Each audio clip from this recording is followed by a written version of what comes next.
Good morning, children. Welcome back to English Online class of Sri Gokulam Public School, Guruvayur. I hope all my dear children are doing great and staying safe at home. Yes? Okay, children. Let's start our today's session. Today, let's discuss the sixth poem, When I Set Out for Linus. When I Set Out for Linus is a simple and short poem written by Thomas Hardy. Now, let us know more about the creator of this verse, When I Set Out for Linus. And who's the creator, children? The creator is Thomas Hardy. The poet is Thomas Hardy. Thomas Hardy was an English novelist, poet, and a short story writer. He was born in Dorset, England on June 2nd, 1840.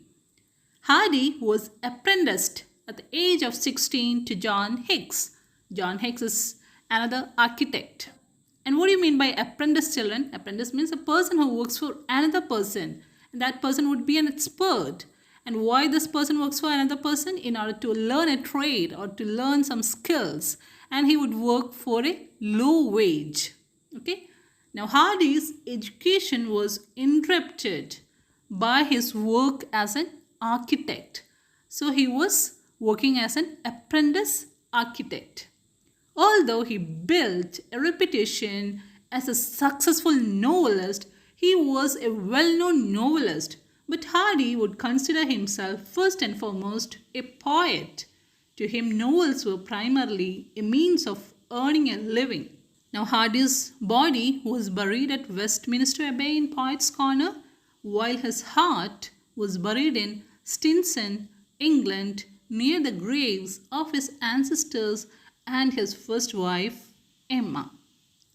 Children, now let's move to our poem, When I Set Out for Linus. This poem talks about how a poet achieved satisfaction when he traveled to a spiritual place called Linus.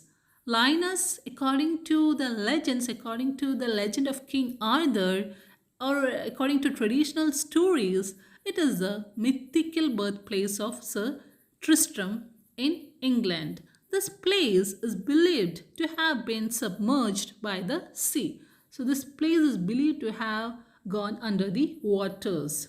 Here, this place is referred to as an imaginary land. Our poet, he shares the details of his journey to Linus and the impact it had upon him in this poem.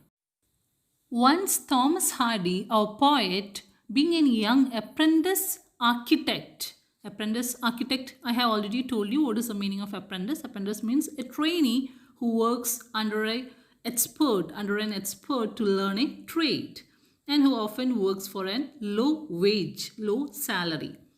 And he, being a young apprentice architect, he was sent to a parish to supervise the restoration of a church. The church over there was in a ruined state. It was in a damaged condition. So he was assigned the duty to bring back the church to its former position, to its former condition. That is, to restore it. When he returned from Linus, people noticed two things about him. One is that he had a new glow, new radiance, brightness in his eyes. And the other one was that there was a crumpled or a crushed paper which was actually the draft of the poem, and that paper was sticking out from his pocket. Now let's read that very poem inspired by his visit to a place which the poet calls Linus. When I set out for Linus, 100 miles away, the Rhine was on the spray, and starlight lit my lonesomeness. When I set for Linus, 100 miles away. What would be chance at Linus, while I should sojourn there? No prophet durst declare, nor did the wisest wizard guess. What would be chance at Linus, while I should sojourn there? When I returned from Linus with magic in my eyes, all marked with mute surmise, my radiance rare and fathomless, when I returned from Linus with magic in my eyes. Children, now let's move to the explanation of the poem. A poem, when I set out for Linus, is divided into 3 stanzas as 3 paragraphs in an essay. The first stanza gives a description about his setting out for his journey. The second stanza, it gives a description about his temporary stay in Linus, and the word for it is sojourn. Sojourn means temporary stay. And the third stanza gives his description about his return after the restoration of the church, the impact it had upon him.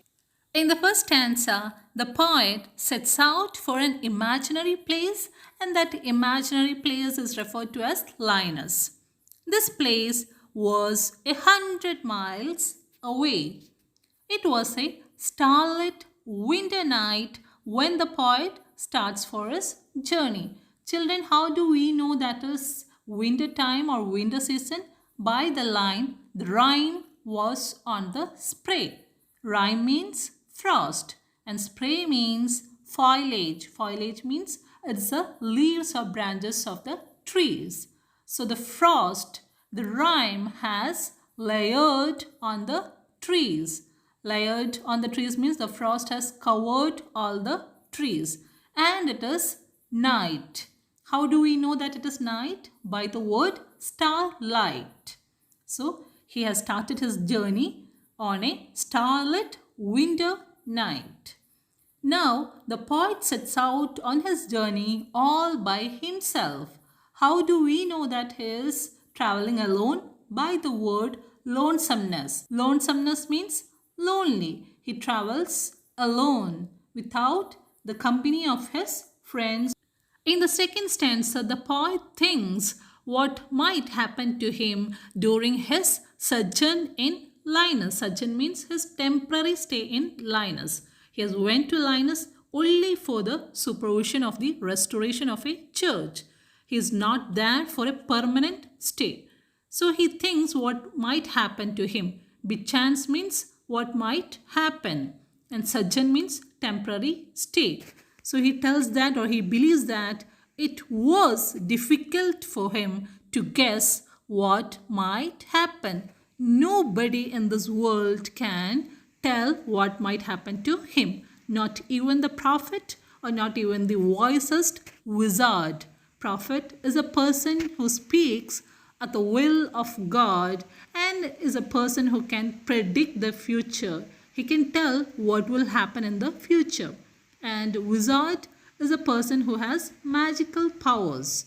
That character is seen in legends or in fairy tales. Even such people cannot guess or cannot tell or predict or declare what will happen to him during his sojourn in Linus. Now let's come to the third stanza. In the third stanza, the poet shares with the readers the impact that the journey had upon him. When the poet returned from the church after the restoration of the church, there was a certain brightness in his eyes, and people observed him with silent admiration. Mute means silent, and surmise means guess. So the people were admiring him in silence.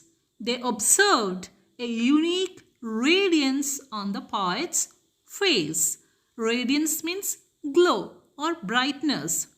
It seemed as if the poet had attained a secret knowledge at Linus, which left a glow on his face and immeasurable happiness in his eyes. Fathomless means which cannot be measured, immeasurable. The glow or the radiance in his eyes shows that his heart is filled with immeasurable joy and heavenly bliss.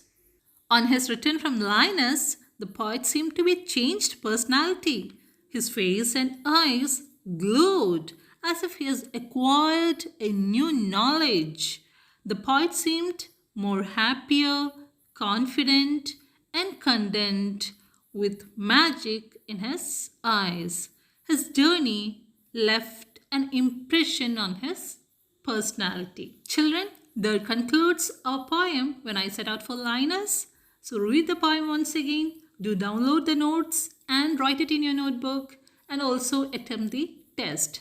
So children, it's time to wind up our session. See you in the next class.